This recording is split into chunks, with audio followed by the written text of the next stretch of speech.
Bamananw ko kuma fɔlenkɔrɔ tɔ ko o ye dalama ye. Aw ɲɛ bɛ ni so dagabana minnu na. Tunga lafiya de ni so dagabana ye ni k'a jɔ an ka tunganage minnu sigilen bɛ jamana kɔ kan ni olu ye danaya ta k'a da tunga lafiya kan. Nin so in kelen-kelenna bɛɛ lajɛlen bɛ jalakɔrɔbugukaw olu de fɛ yen nɔ. E maa min bɛ yen nɔ k'i b'a fɛ ni ka terrain sa tunga lafiya maaw bolo o ka nɔgɔ. Terrain bɛ tunga lafiya maaw bolo Banankɔrɔnikaw fɛ yen nɔ min n'u bɛna kɛ cité hectare 3 o de sanfɛ. Terrain in kelen-kelenna bɛɛ lajɛlen ye titre foncier de ye wa 15/20 o de do. Sɛbɛn wari miliyɔn 4 ani 500,000 i bɛ se k'a sara dɔɔni kalo 12 kɔnɔna la i bɛ euro wari 573 ni ka o bɔ walima kalo 18 i b'a sara dɔɔni euro wari 382 i bɛ o bɔ o bɛ bɛn kalo 18 ma a dɔgɔdɔgɔnin saralen kɔfɛ terrain ale bɛ k'i ta ye ne maa min y'a dɔn k'a fɔ ko sɛbɛn wari miliyɔn 4 ani 500,000 bɛ i bolo yɔrɔnin kelen i bɛ se ka i ka wari sara terrain ale bɛ k'i ta ye aw maa minnu fana bɛ yen nɔ k'a fɔ aw tɔgɔla terrain bɛ aw bolo terrain ninnu papier ye titre foncier walima permis d'occuper o de do i b'a ta k'a di tunga lafiya maaw ma i n'a fɔ aw ɲɛ bɛ ja minnu na cogo min na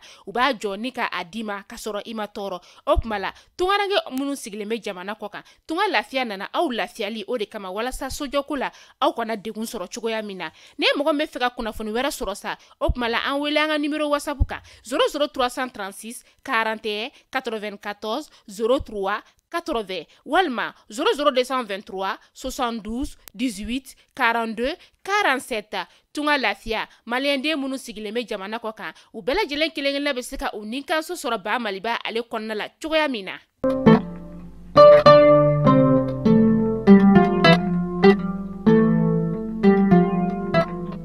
Bi ye tarata ye octobre kalo tile 10 san 2023 aw minnu b'an filɛ sanga n'a ka wagati an ka bɔlɔlɔsira kelen-kelenna bɛɛ lajɛlen kan Mali kunnafoni TV ka taa se Mali kunnafoni show ma an bɛ aw fo la danti foli min na kunnafoni min b'aw sigi k'a ma kɔnɔ tɛnɛ fo ka taga se juma ma ni y'o waati selen a y'aw bisimila.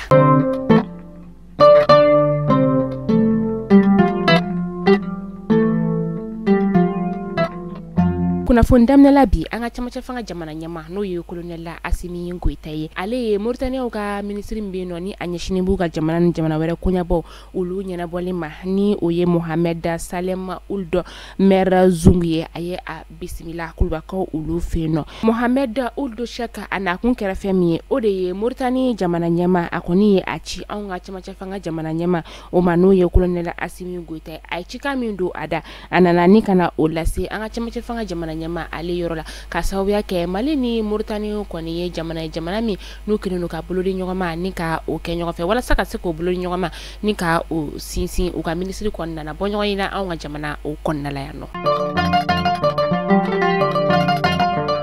Asayid Ousmane Cherif Madani Haidara ale ye kunnafonidilaw ni ka olu wele karido octobre kalo tile 8 san 2023 a ka misiri belebele o kɔnɔna la Bangonikaw olu fɛ yen nɔ kunnafonidilaw wele kun kɛra fɛn min ye o de ye mawuludu min ni a tɛmɛna ka se ka o kunnafoniyaw ni ka o da maaw kulo kan Asayid Ousmane Cherif Madani Haidara a y'a yira k'a fɔ ko maa minnu kɔni tun bɛ mawuludu kɛnɛ ale kan a ma bɛ t'i jɔ maa 20,000 o bɔɲɔngo la minnu ni olu bɔra jamana 30 o kɔnɔna la musaka yɛrɛ tari jɔ fo sɛbɛn wari miliyari 1 o bɔɲɔngo la Asayid Ousmane Cherif Madani Haidara a ye foli kɛ ni ka ɲɛsin maa minnu bɛ yɔrɔ jan fɛ ani maa minnu bɛ yɔrɔ sun fɛ minnu y'u dɛmɛ walasa ka se ka mawuludu ta ko 39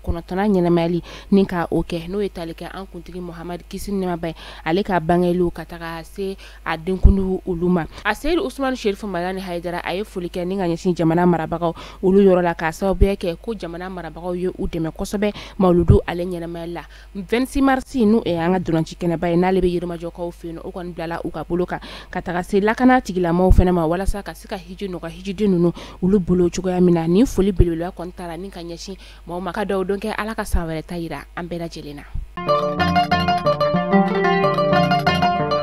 Journée textile tako 4 ni o ye Mali finiw ye na ale kan ka boloda novembre kalo tile 2 ka taa se a tile 5 ma san 2023 Palais de la Culture o kɔnɔna la an ka faba kɔnɔna la no ɲinata tara ka bila mina min kɔnɔna la o de ye bɔgɔlan ale ye kɔrɔlen ko ye ani fɛn min ye an ka laadala ko o kɔni ye o y'an ka bugunatigɛ dɔ ye ni kunnafoni ale dira sibiri tɛmɛni octobre kalo tile 7 san 2023 Palais de la Culture o kɔnɔna la Cheikh Oumar Sangare ale fɛ ni ale ye commission d'organisation des journées textiles du Mali finu ni ale ye o ɲɛmaa ye ale kɔni ni baara nunu ni ka ale nundo a kɛra u ka denfa ale ɲɛna ni o ye Num Tapili ye a denba o ye Madame Keita Marie Kabaye ka taga se fɛn min ye Conseil national de la transition o maa dɔw fana tun bɛ kɛnɛ o kɔnɔna la ni o ye CNT maaba caman wɛrɛ olu fana tun bɛ kɛnɛ kɔnɔna la ka ladɔnniya k'a fɔ ko journée textile la ni o ye Mali finiw ye ale baara bɛ senna kabini avril kalo san 2018.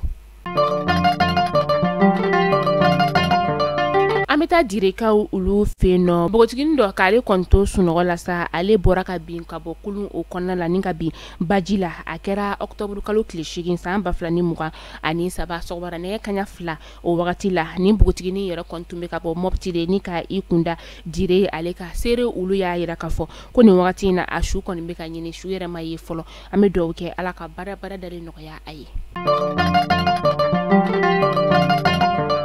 An bɛ taa segi mamarafɛntigi dɔw kɔni ye bingani wale ni ka o ta ka Danbasa dugu o sɛgɛrɛ Danbasa ale bɛ segi sigida la a kɛra juma tɛmɛnen nɛgɛ kaɲa 19 o wagati maa kɔni ma bɔnɛ a ni na dugulamaw olu ka fɔ la nka maa dɔw kɔni bɛ yen nɔ kɔni olu jatigɛra olu yɛrɛ kɔni ye dugu ni ka o bila ni wagati in na.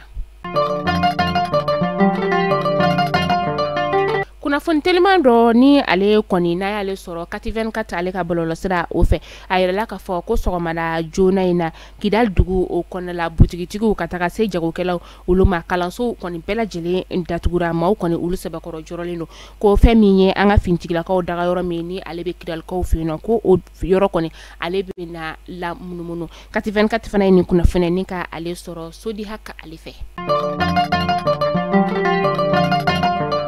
An ka camancɛ fanga jamana marabagaw ka laɲini o kɔnɔna la ni o de ye MINUSMA kɔni ka taga bɔ an ka jamana o kɔnɔna la décembre kalo nata in san 2023 kɔni kan k'a sɔrɔ u y'u ka minɛnw bɛɛ lajɛlen dalajɛ ni ka taga bɔ an ka jamana o kɔnɔna la yan nɔ kabi septembre kalo tile fɔlɔ n'u kɔni bɛ ka an ka finitigilakaw daga yɔrɔ ni ka olu bila fo sisan nɔ a baaraw olu bɛ sen na duwansan an ka finitigilakaw daga yɔrɔ min bɛ yen nɔ Mopti Bamakɔ kana se Tesalita ale ni Agilɔ kɔ fo ka taga se Kidal ma u kan ka nin yɔrɔ in ni ka o bɛɛ lajɛlen labila an ka finitigilakaw daga yɔrɔ 6 de bɛ yen nɔ min ni MINUSMA maaw kɔni ye o yɔrɔ bɛɛ lajɛlen di an ka finitigilakaw olu ma.